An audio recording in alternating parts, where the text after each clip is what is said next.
Okay, so after the last videos were more of a look at this, look at that kind of type of video, today I will just be sitting here in front of the camera with crappy lighting.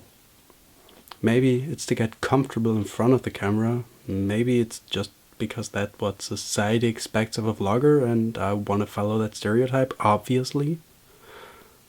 But who knows? So I spent the last weekend watching 13 Reasons Why on Netflix, and I have to say, if you haven't seen it, go see it, watch it now. I'll still be here, I can wait, I'll be waiting. Have you seen it? Good.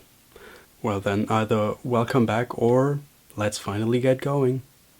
So as I watched it, I realized that I grew more and more attached to the characters and actually could kind of relate to some of them and to some of the character traits.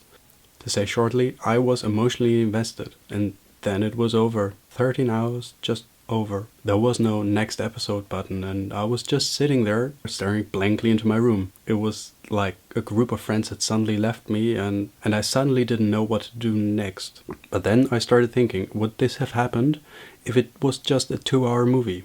Would it have the same effects on me?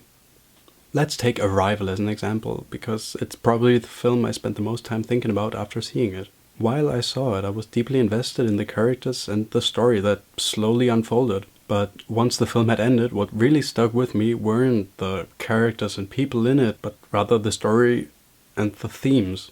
I wasn't thinking about Amy Adams and her story as much as I was thinking about the way the narrative worked and the difficulties of communication and language.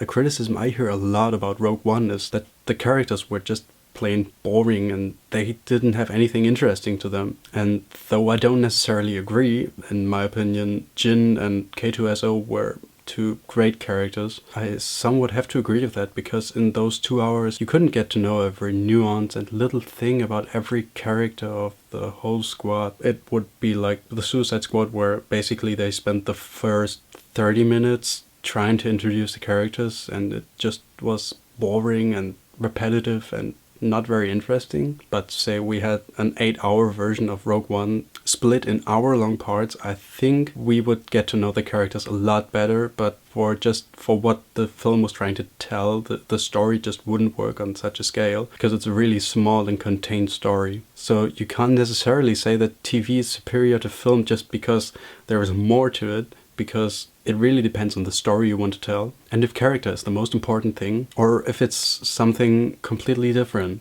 But I also think that ensemble films like The Avengers work perfectly because you have those 5 single movies before that to really get to know the characters. Something that DC totally missed with Suicide Squad and with Batman v Superman. So maybe if we had seen the Rogue Squad in like another movie and had gotten a bit more backstory to them, maybe Rogue One would have been a lot of a better movie, just because we get to know the characters more, and so we are more invested and really care about them, even though we know what's going to happen to them.